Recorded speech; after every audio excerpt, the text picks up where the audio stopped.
tadi sebenarnya yang Mbak Lisa sharing tuh ngejawab salah satu pertanyaan netizen itu tentang riset paling urgent sekarang sama yang dibutuhin dan mungkin lagi tren. Nah itu salah satu tadi wakaf uang ya Mbak ya. Nah untuk perspektif yang dimana dulunya tuh orang wakafnya kesannya tuh aset besar kayak gitu kan, tanah untuk tadi yang Mbak Yana. Sekarang ternyata bisa pakai uang misalnya berapa puluh ribu atau apa ya kan Mbak ya. Nah itu gimana Mbak tadi, kita boleh lanjut lagi nih. Ya jadi dari yang wakaf uang ini sebenarnya membuka banyak peluang nih gitu teman-teman yang misalkan nih teman-teman yang ambil kuliah manajemen mungkin bisa akhirnya riset di area manajemen investasi gitu kan, tadi wakaf uang ya. Jadi uang ini terus mau diinvestasikan di mana gitu, terus bagaimana dengan manajemen risikonya gitu kan.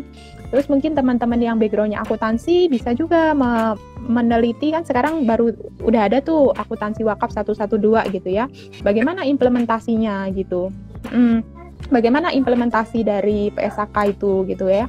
Terus AOV itu juga masih ngedraft accounting standard juga gitu ya untuk wakaf institution.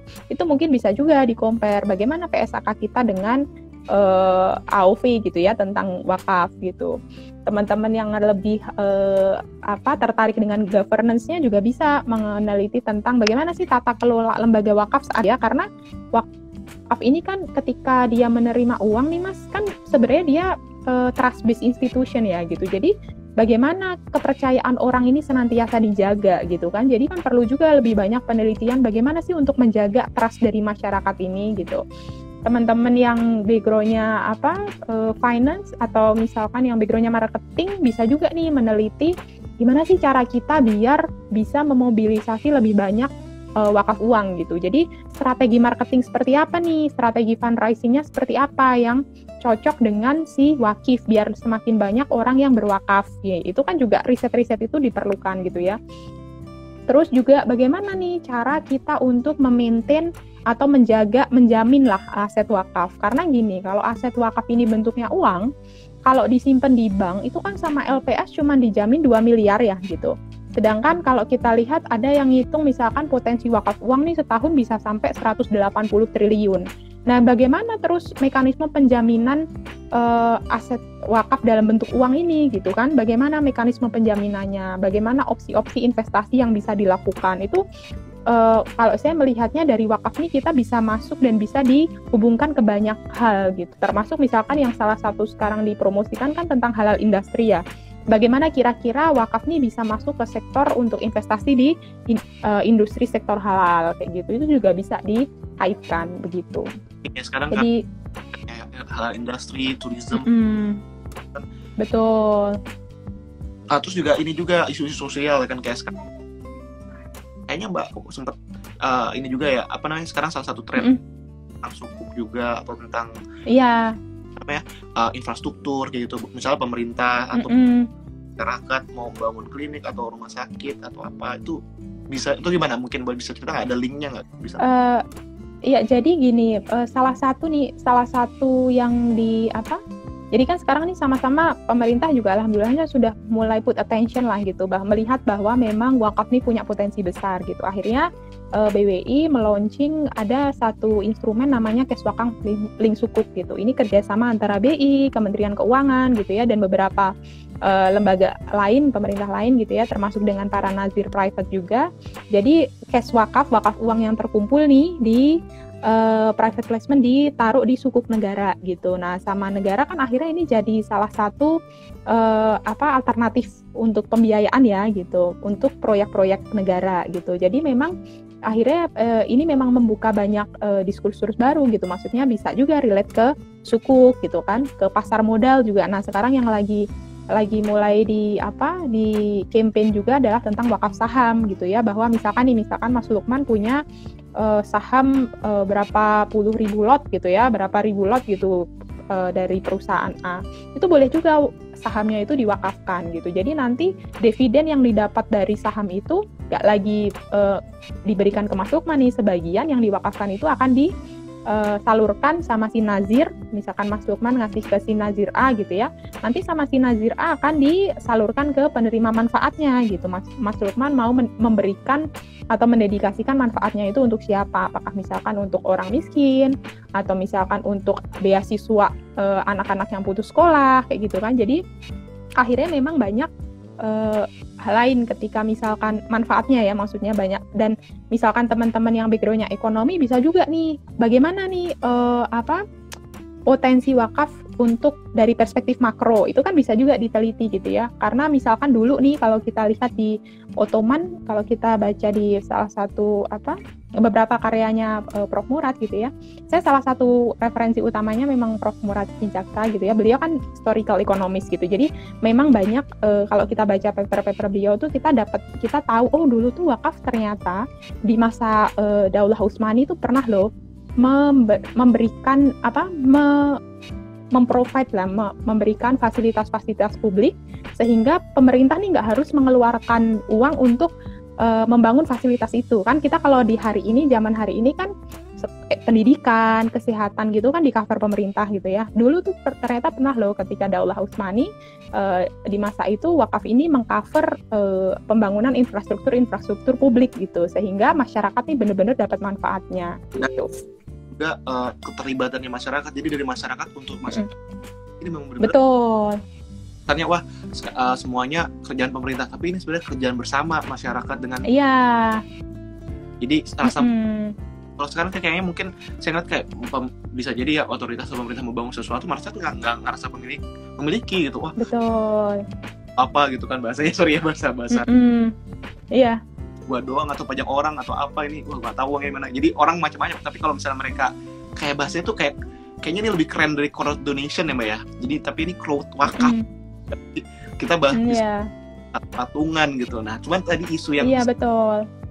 Untuk isu amanahnya ya kan bisa, isu trustnya betul. atau pastinya atau prosesnya. Jadi cara pandang yang bisa diriset, dampak masyarakatnya bisa juga secara sosial atau secara civil engineering juga bisa dilihat ya kan, konstruksi betul ya, apakah sesuai dengan syariah. Tadi juga kan ada juga tuh teman-teman netizen kalau misalnya ada yang atau yang sudah tadi posting sesuatu saya sempat miss, nanti boleh di repost lagi ya, nanti boleh tanya lagi. Tadi juga ada yang komen katanya ada yang benar-benar syariah menurut ustadz atau ulama ini, jadi kan nggak apa-apa gitu. Itu kan terbuka ya untuk berdiskusi ya kan, orang-orang ada yang iya oh ini kalau mau lebih syar'i sebenarnya seperti ini, nah atau yang segini mungkin inovatif. Nah kan betul. Kita bebas mengungkapkan pendapat, yang penting kita benar kaidahnya gitu ya kan Mbak ya. Ini luas banget betul gitu. Betul. Social finance saya mungkin bisa lihat di sudut pandang ininya quality manajemennya kayak gitu atau apa. Betul, iya. Terus gimana lagi? Betul Mas. Ini kayaknya banyak penasaran tadi tentang riset apa yang unik. Terus mereka juga ada yang pengen tips kuliah bisa juga katanya Mbak. Iya, oh iya nih ada yang nanya ya, kenapa di Malaysia? Jadi dulu tuh sebenarnya kalau dari LPDP kan kita alhamdulillahnya dapat ada opsi ya Mas ya, maksudnya kayak Mas Lukman akhirnya ambil opsi di UK gitu ya. Tentu kan akhirnya ada beberapa pertimbangan gitu. Nah dulu tentu selain maksudnya pertimbangan keluarga juga gitu ya, terus salah satu juga yang jadi pertimbangan saya karena tadi saya ceritakan background saya bukan syariah gitu ya. Jadi ketika saya mau riset tentang wakaf nih, saya merasa perlu lebih banyak literatur dan mungkin dibimbing sama guru yang environment-nya nih universitas Islam gitu, sehingga lebih mudah lah mendapatkan literatur tentang wakaf gitu. Dan karena background saya waktu itu kan akuntansi umum gitu, jadi ketika saya cari tahu oh ternyata di IAUM nih, di IBF khususnya di institut tempat saya studi tuh boleh kita misalkan sit in jadi atau audit kelas tertentu gitu, karena background saya kan bukan Islamic finance gitu, jadi misalkan saya bisa sit in atau ikut audit di kelas master gitu. Jadi waktu itu beberapa pertimbangan itu akhirnya saya memilih Malaysia gitu. Selain beberapa pertimbangan lain gitu ya, keluarga juga gitu. Jadi akhirnya milihlah di IIBF gitu. Dia memang Institut Islamic Banking and Finance gitu, dan termasuk dalam koridor Islamic Finance itu kan ada yang social finance gitu ya. Sekarang di tempat saya studi juga kalau teman-teman ada yang mau studi di sini tuh, kalau yang master ya bisa, ini baru mulai semester lalu tuh ada penjurusan Islamic Social Finance gitu. Jadi memang kayak semacam konsentrasi Islamic Social Finance gitu. Jadi memang belajar juga tentang zakat, terus belajar juga tentang wakaf and Islamic Finance gitu. Bagaimana kaitannya itu wakaf dan Islamic Finance gitu. Oh, seru banget ya. Ya memang story orang beda-beda. Saya sendiri kan sekarang juga kenapa di UK juga ya story-nya masing-masing orang ya beda-beda ya kan, ada pertimbangannya. Ya cuman akhirnya saya penasaran juga nih dengan konsep syariah Islam gitu, dan ya itu kan jarang orang, mungkin ada teman-teman di sini juga udah santri atau apa, masya Allah. Iya. Ketika melakukan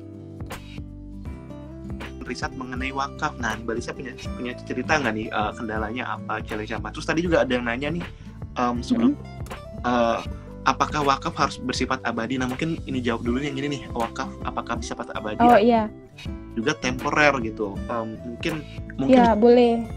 Uang bisa juga nggak sih? Atau kan mungkin dia aset kali ya bentuknya atau apa? Itu gimana?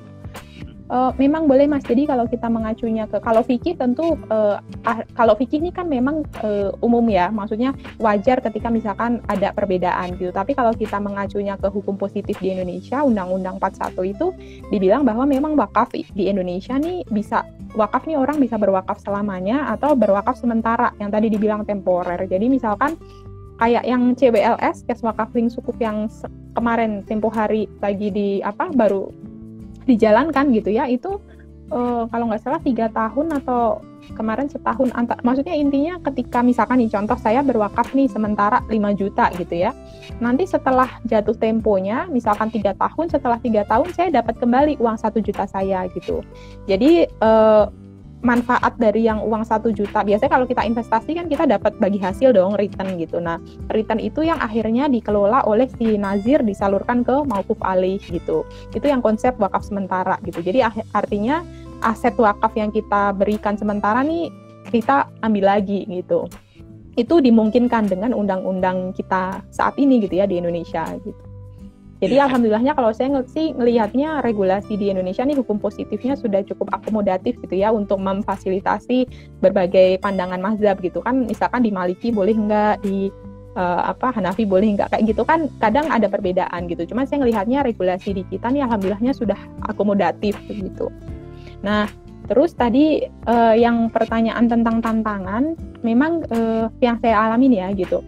Salah satu yang paling challenging memang terkait dengan ini literatur wakaf ini kan sebenarnya Mas kebanyakan nih dalam bahasa Arab dong gitu. Apalagi maksudnya literatur yang dulu ya. Maksudnya kalau sekarang mungkin kalau kita coba akses, alhamdulillahnya sudah semakin banyak lah orang yang menulis riset di wakaf dan menulisnya dalam bahasa Inggris gitu atau bahasa Indonesia, alhamdulillahnya sudah semakin banyak gitu. Cuman memang kalau kita mau akses kayak kitab-kitab dulu kan juga kebanyakan masih dalam bahasa Arab gitu.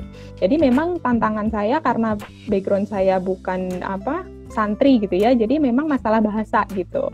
Jadi memang salah satu approach yang saya ambil, ada tuh teman saya seangkatan saya yang sekelas nih, batch saya bareng, beliau riset tentang wakaf juga gitu ya. Dan kalau beliau memang backgroundnya syariah. Jadi kalau ada beberapa hal-hal tanya literatur, saya kadang minta bantuan beliau gitu untuk apakah untuk literatur yang bahasa Arab gitu. Kadang saya minta tolong untuk dibantu gitulah.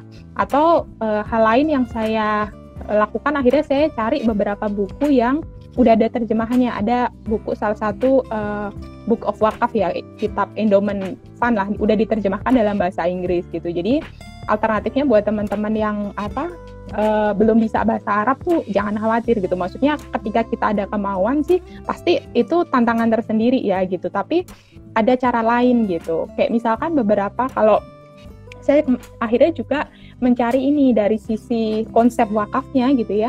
Saya cari paper-paper yang ditulis oleh orang-orang yang background-nya syariah, tapi akhirnya beliau S1 mungkin syariah, terus S2 atau S3-nya tuh di Inggris, di UK gitu ya. Jadi misalkan salah satunya yang saya jadikan rujukan utama tuh Abasi. Jadi si Abasi ini dulunya syariah, terus dia ambil S3-nya law di Oxford gitu. Jadi beliau banyak nulis tentang konsep wakaf gitu ya, dari sisi konsep hukumnya gitu, dan literatur yang dipakai itu bahasa Arab gitu. Jadi dengan baca paper itu, alhamdulillahnya saya bisa dapat gitu kan, walaupun nggak bisa baca buku aslinya dalam bahasa Arab, bisa dapat nih ide-ide dan informasi-informasi pentingnya di paper itu gitu.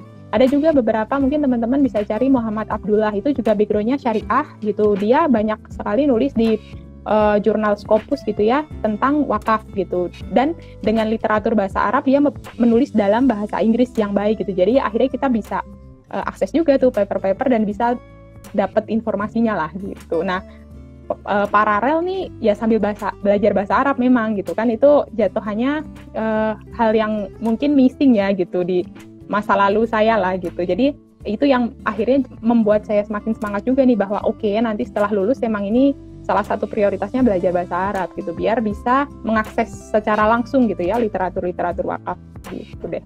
Di dalam mau usul ya kan, jadi kita dalam kesulitan pasti ada kemudahan juga kalau kita mau berusaha. Betul ya. Ada yang nanyain gimana sih tips tembus ke scholarship ke sana atau ke Malaysia ataupun jalur LPDP, macam-macam ya. Nih Mas Lukman juga bisa cerita nih.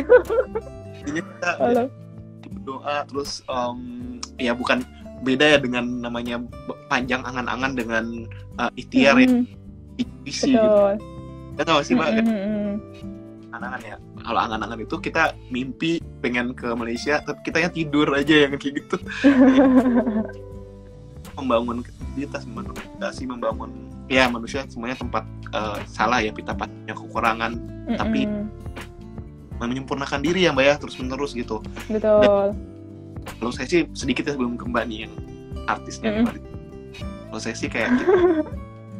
Kita bangun terus network kita, lingkungan kita, suasana kita, pengetahuan kita dengan apa yang kita mau gitu. Misalnya kita mau studinya di Malaysia, perbanyak hal-hal terkait itu gitu. Ya benar nggak sih Mbak? Kalau Mbak gimana? Iya, jadi maksudnya kalau kita ya perlu, yang pertama pasti kita perlu ngumpulin informasi dulu ya gitu. Maksudnya mau studi di mana, terus opsi-opsi beasiswa. Sebenarnya alhamdulillahnya kan sebenarnya beasiswa nih saat ini cukup banyak gitu ya. Kalau teman-teman lanjut S2, S3 bisa coba apply PDP, atau IRTI juga ada tuh beasiswa gitu ya. Atau misalkan kalau di UK ada mekanisme beasiswa lain kayak chevening maksudnya intinya untuk kesempatan beasiswa tuh sebenarnya ada banyak gitu. Yang penting adalah kita menyiapkan diri kita kan gitu ya.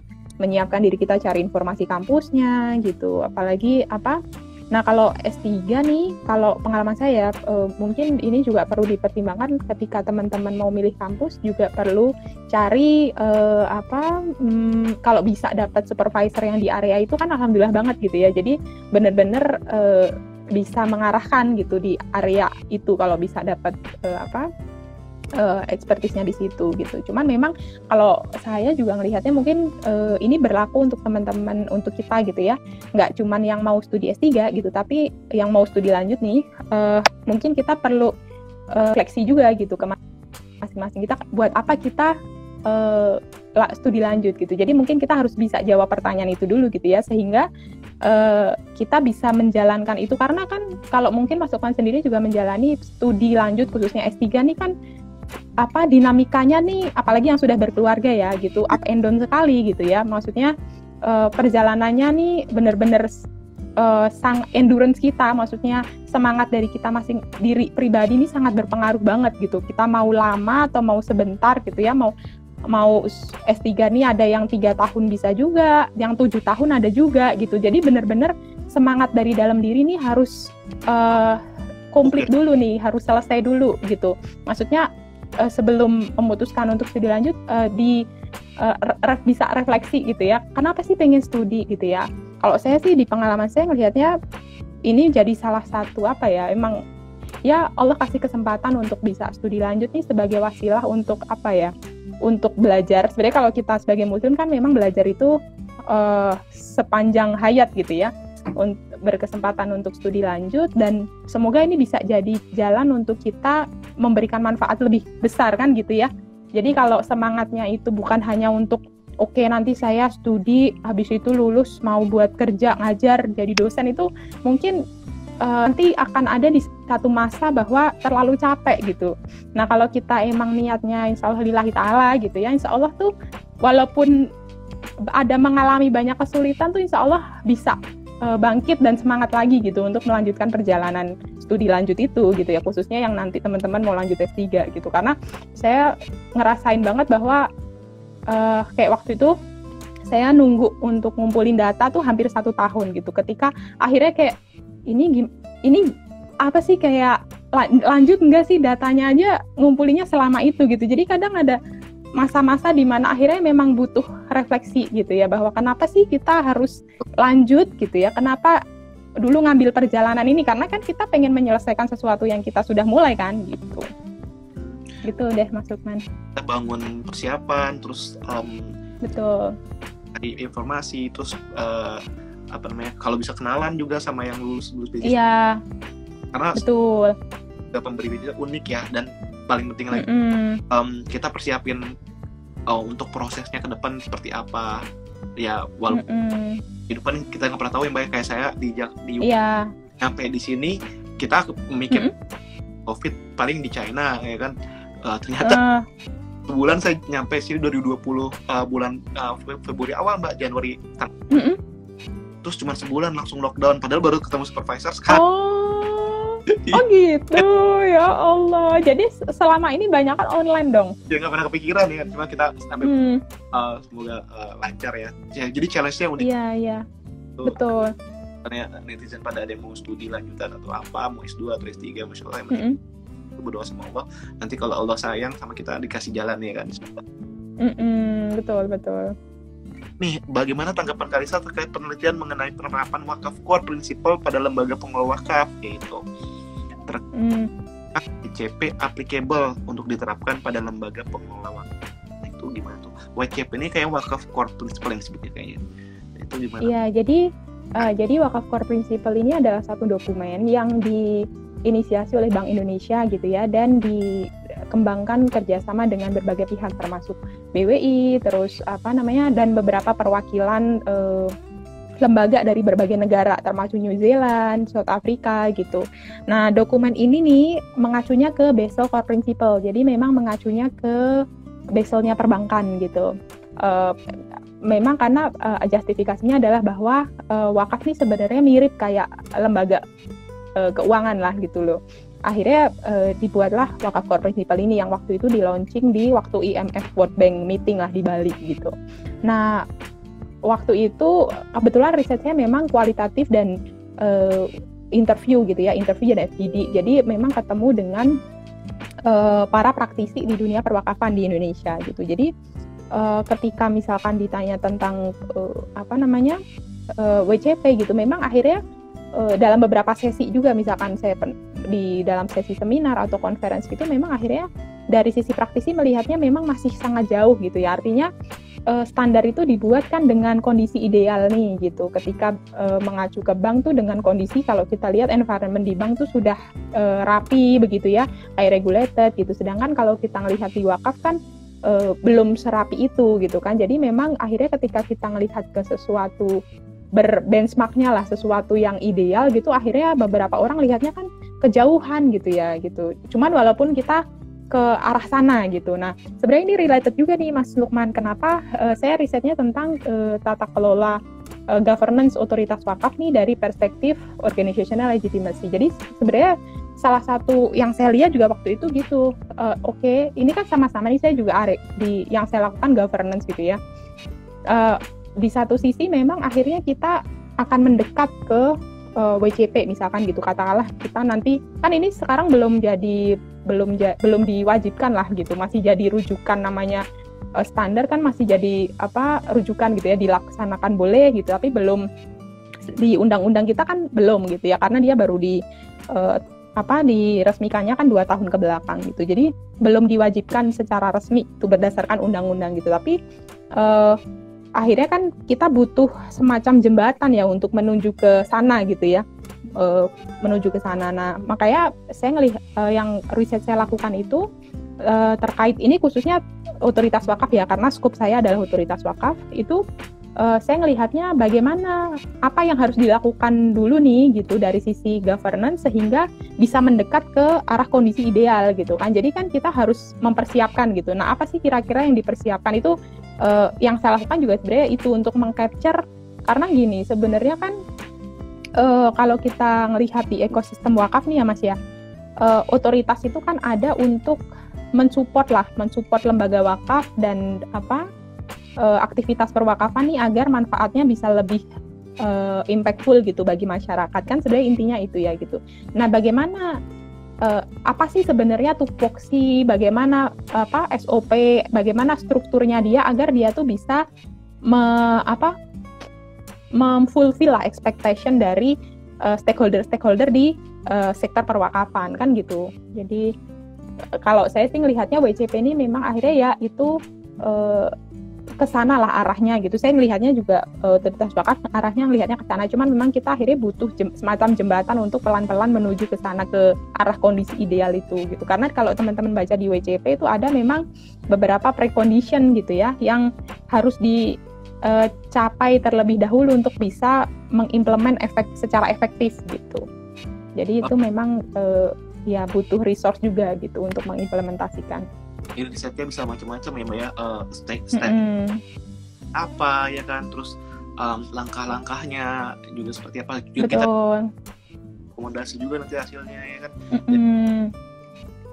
Nah ini apa ya Mbak ya, unik banget ya tentang wakaf ini. Ada wakaf link sukuk, di uang ya kan, terus juga sekarang kan ada digital, teknologi blockchain juga ya kan, itu juga ya. Kira-kira ada lagi nih Mbak yang unik nih yang bisa di sharing sama teman-teman lagi tentang wakaf lagi yang terbaru nih atau apa Mbak?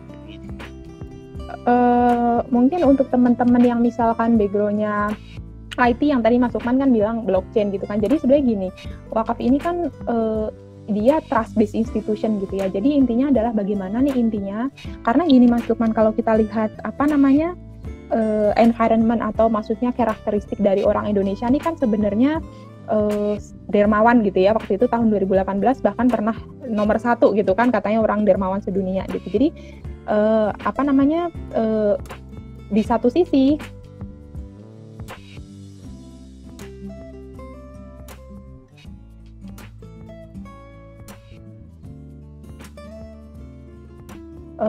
potensinya sama realisasinya gitu. Jadi memang akhirnya PR besarnya adalah bagaimana sih, kalau saya ya husnudonya adalah orang masyarakat nih belum mengenal wakaf dengan baik gitu. Maksudnya urgensi wakaf itu belum dikenal secara baik gitu, sehingga masih belum banyak yang ikut berwakaf gitu. Saya yakin kalau masyarakat muslim ini, kalau umat muslim ini tahu urgensi dari wakaf dan hal-hal strategis yang bisa dilakukan lewat wakaf, itu menurut saya insya Allah bisa lah mereka ikut berpartisipasi gitu ya, menjadi wakif ataupun ikut berpartisipasi mengembangkan perwakafan gitu.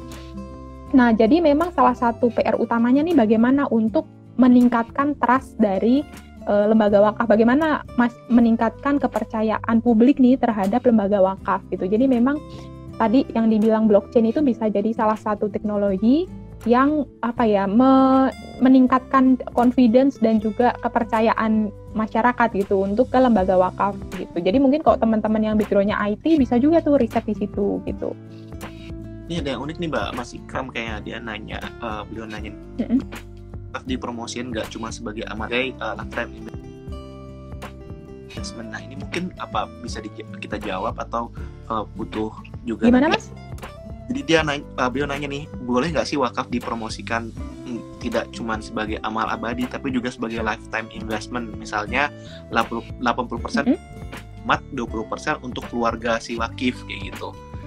Oh, oke. Ya. Nah, Mas, sebenarnya ini memang di zaman dulu juga sudah ada namanya wakaf mustarok gitu. Jadi gini, kalau wakaf itu kan tadi ketika kita berwakaf, kita boleh memilih atau menentukan mauquf alaihnya ya, penerima manfaat gitu.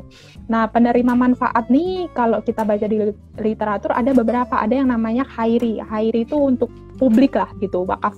Wakaf yang memang kepentingannya misalkan untuk orang miskin, untuk orang yang membutuhkan. Jadi kita nggak spesifik menyebutkan ini untuk siapa gitu. Maksudnya secara personal one on one-nya enggak gitu. Secara umum aja misalkan untuk orang miskin gitu atau untuk membangun masjid gitu ya, manfaatnya dari investasi itu. Nah, ada juga yang namanya wakaf ahli. Wakaf ahli ini kalau dulu di sejarah nih memang banyak juga orang yang berwakaf terus manfaatnya itu untuk generasinya, keturunan saya. Misalkan nih saya berwakaf terus nanti manfaat dari wakaf itu untuk cucu saya, cicit saya gitu boleh juga gitu ya. Kalau nah antara keduanya nih di mix juga, misalkan kayak tadi 80% untuk umum terus 20% untuk keluarga, itu boleh juga namanya wakaf mustarok. Nah itu juga sebenarnya area riset yang bisa dieksplor gitu. Karena gini Mas Lukman, saya tuh kadang ya beberapa kali kalau misalkan interaksi sama orang gitu ya, nawarin wakaf gitu ke masyarakat umum, terus kadang tuh pertanyaannya gini lah, kalau wakaf saya terus dapat apa gitu kan?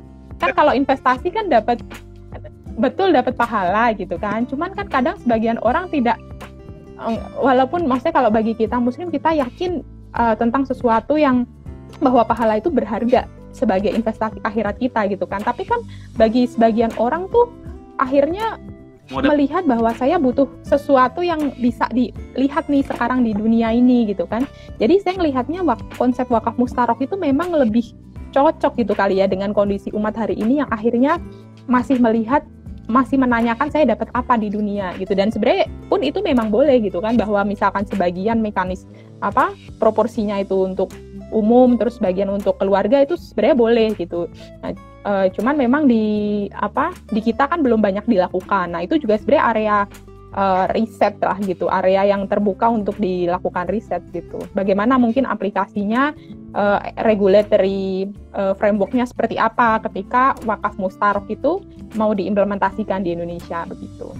Oh iya, jadi ini area untuk bukan cuman peneliti akademik, tapi ulama-ulama yang mau melakukan atau memberikan fatwa juga ya kan, melakukan kajian riset nih bagaimana. Betul, iya.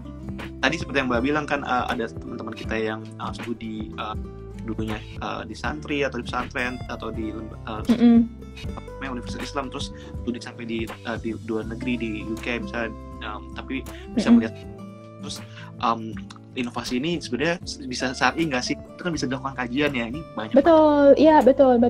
Jadi betul banget Mas gitu. Jadi kalau untuk teman-teman yang syariah juga ya, akhirnya kan banyak butuh kajian dari sisi fikih gitu ya. Maksudnya untuk wakaf kontemporer nih tadi kayak misalkan wakaf uang terus mau diinvestasikan kemana aja gitu kan? Boleh nggak misalkan gini?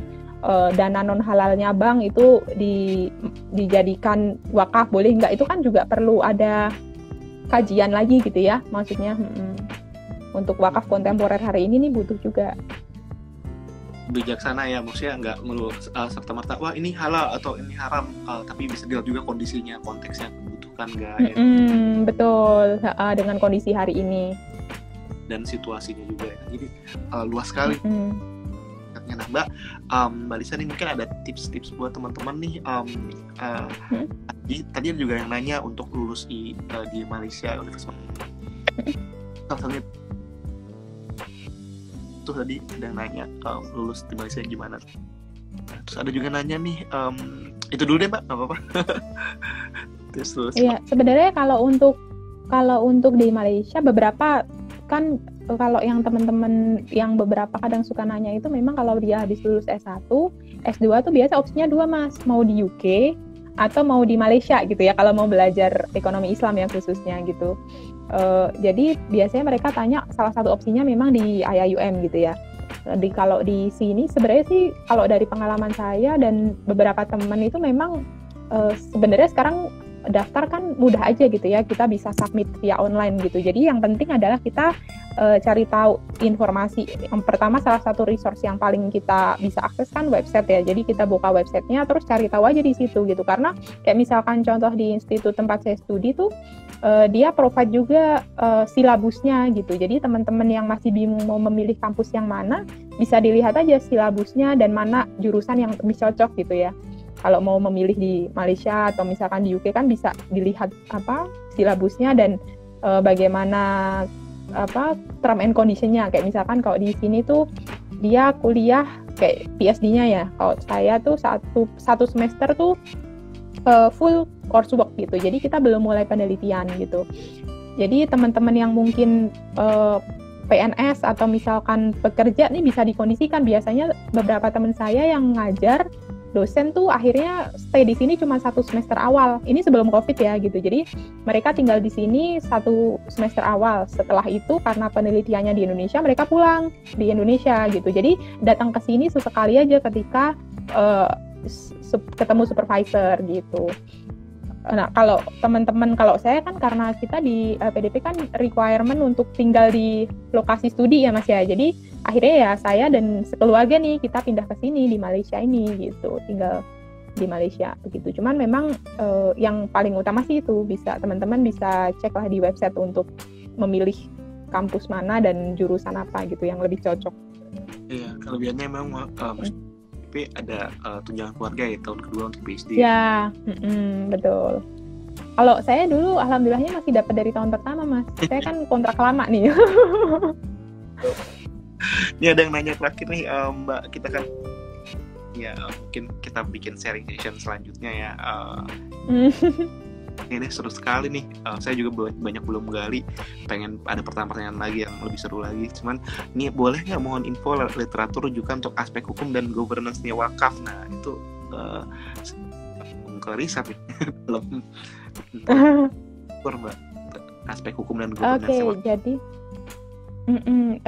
kalau untuk yang aspek hukum mungkin saya sarankan ada dosen. Kalau untuk konteks Indonesia ya ada mungkin bisa coba cari beberapa. Kalau untuk konteks Indonesia ada Bu Helza, beliau dulu S3-nya di UI, dosen di Unpad Hukum dan memang ngambilnya tentang wakaf. Waktu itu kayaknya S3-nya beliau disertasi tentang wakaf saham gitu. Jadi bisa dicari paper-paper beliau gitu, mungkin bisa jadi rujukan. Kalau dari sisi governance, saya juga risetnya di governance itu saya banyak dapat literatur dari ada Pak Hidayatul Ihsan itu tentang accountability. Kalau teman-teman yang di akuntansi bisa juga tuh, jadi tentang accountability wakaf itu bisa juga diakses. Terus dari Prof Rusni itu ada juga tentang wakaf. Jadi terus kalau untuk base yang secara umum ya hukum atau wakaf secara umum itu salah satu yang saya jadikan rujukan utama itu Prof Murad. Jadi teman-teman bisa googling Prof Murad Cizaksa atau Prof Khalid Rashid. Prof Khalid Rashid nih profesor hukum di IAIUM dan beliau nih memang konsen di wakaf dari tahun 50-an gitu. Jadi teman-teman bisa cari Syed Khalid Rashid. Terus ada Monzerkaf gitu. Jadi 3 ini yang banyak juga teman-teman bisa coba cari literatur Prof Murad Cizaksa, Prof Khalid Rashid, sama Prof Monzerkaf gitu.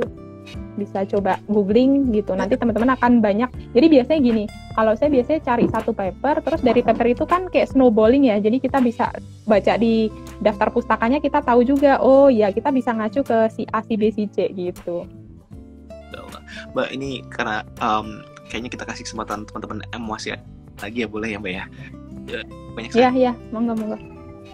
Studias nih kayak 3 kemungkinan besar.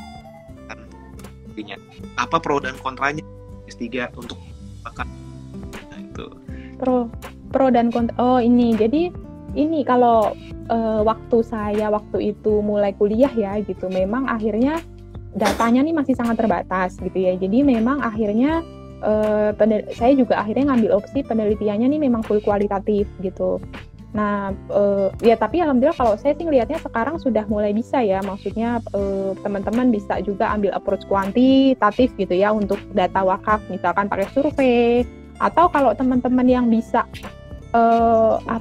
pakai data, pengolahan data yang lain mungkin bisa juga sebenarnya pakai big data dari media sosial nih wakaf, bagaimana behaviornya, atau yang mungkin teman-teman begonya ekonomis bisa pakai eksperimen untuk misalkan meneliti di area wakaf ini gitu kan. Jadi dari sisi metodologi mungkin bisa dipertimbangkan ya gitu, karena kalau dari pengalaman saya kadang gini, saya kan full kualitatif gitu ya.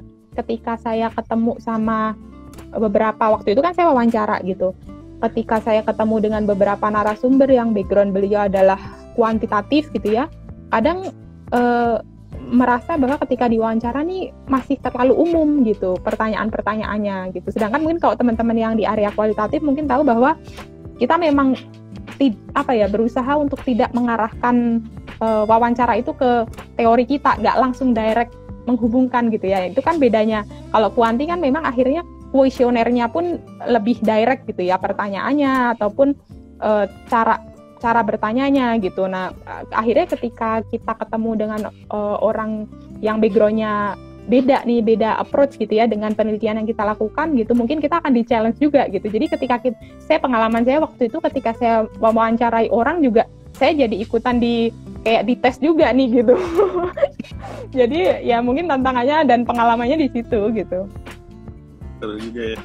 Nah ini langsung nih tantangan Mbak Lisa sebagai mom of two sekaligus PhD student. Ini personal ya, tapi saya juga tahun aktif banget itu, bener-bener challenging. Gak lagi master. Iya. Nah, apalagi Mbak nih kan anaknya 2, itu gimana tuh Mbak Seri? Memang akhirnya yang pertama memang itu ya tadi kalau kita insya Allah ya dengan perjalanannya up and down tuh minta pertolongan sama Allah gitu ya. Jadi semoga dikuatkan gitu. Karena kan sebenarnya bukan kekuatan kita nih gitu. Kita dikasih kekuatan sama Allah. Terus yang kedua sih memang matter banget komunikasi sama pasangan kita nih, sama suami. Kayak misalkan nih case hari ini nih kan saya ini harus online gitu ya. Jadi karena udah koordinasi sama suami ya gantian. Jadi ini sekarang suami yang sedang berbaik hati menghandle anak-anak gitu kan. Jadi intinya memang komunikasi itu penting banget.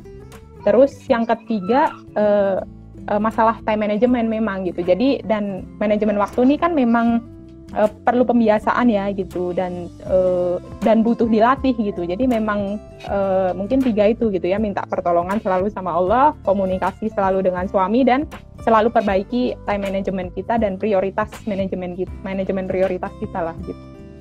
Iya, macam-macam saya juga. Ini lowbat nih karena handphone ada beberapa terus chat sama anak saya ya kan. Kayak barusan mah. Jadi challenge itu. Tapi ya. Ini juga HP dikasih pinjam istri juga. Ini katanya jangan lupa di save Mas nanti. Iya kita save kok. Cuman yang jauh itu kan masih pembuka ya tadi. Tapi penting sih. Iya.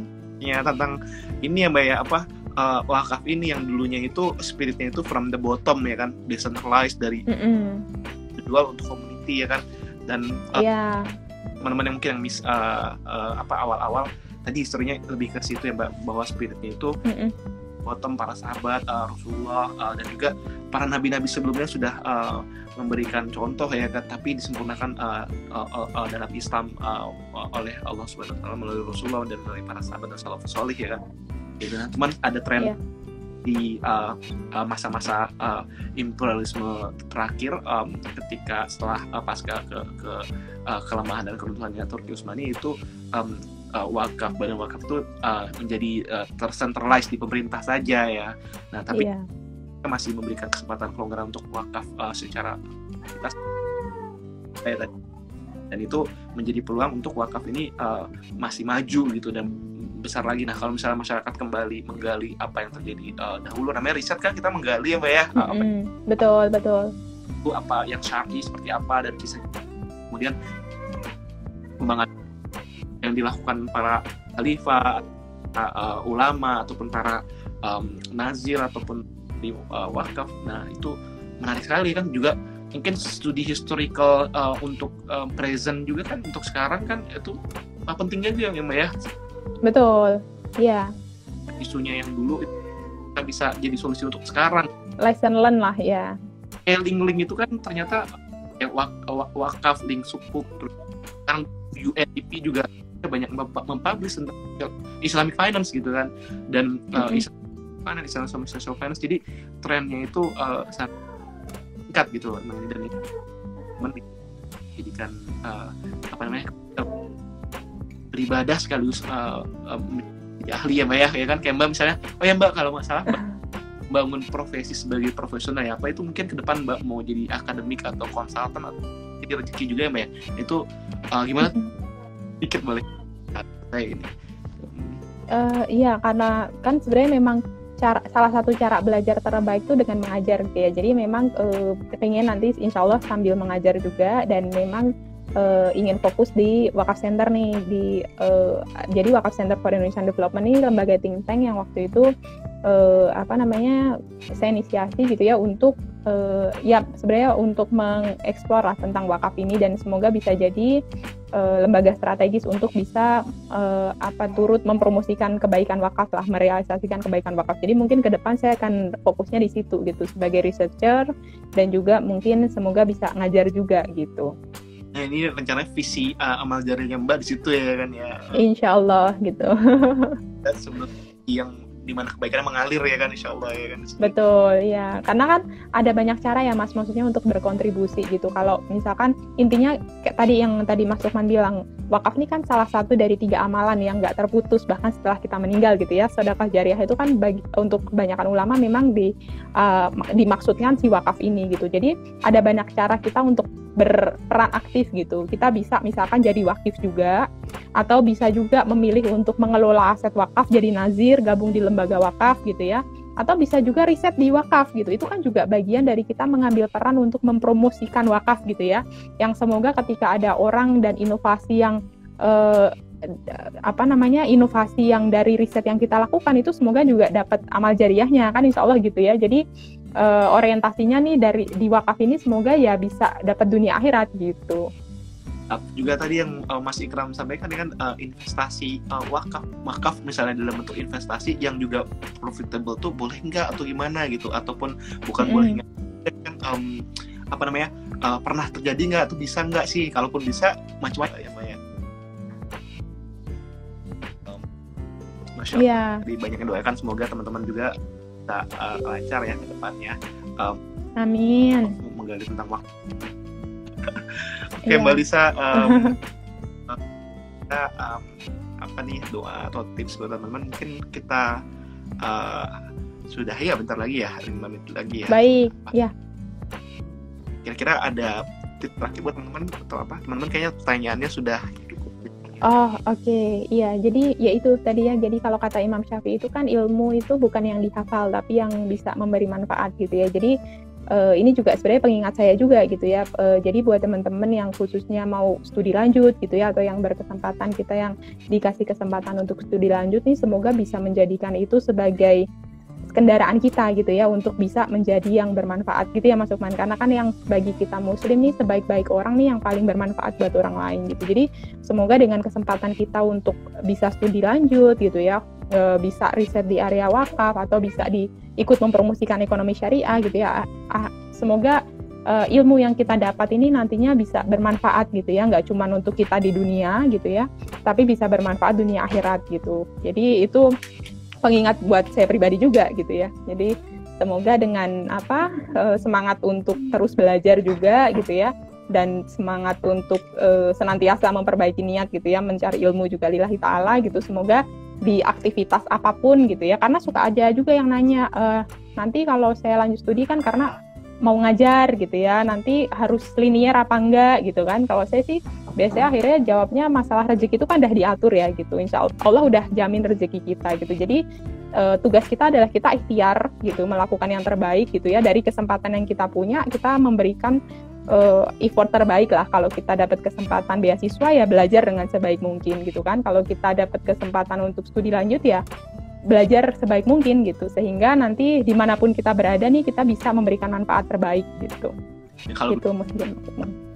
Semoga ada kesempatan insya Allah ya teman-teman juga. Amin. Ya.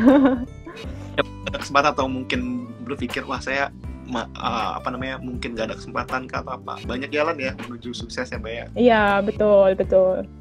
Berubah ya kan, yang dulunya ya Masya Allah. Oke Mbak Lisa, saya ucapkan terima kasih banyak, barakallah. Sama-sama, amin. Acara sharing session ini bermanfaat, barokah buat semuanya. Amin. Di saat lagi waktu next time juga hal yang Insya Allah. Ini ya kan Mbak. Ya. Amin. Terima kasih. Baik, makasih Mas Lukman. Semoga dimudahkan juga risetnya, studinya juga. Assalamualaikum warahmatullahi wabarakatuh teman-teman semua. Waalaikumsalam warahmatullahi wabarakatuh.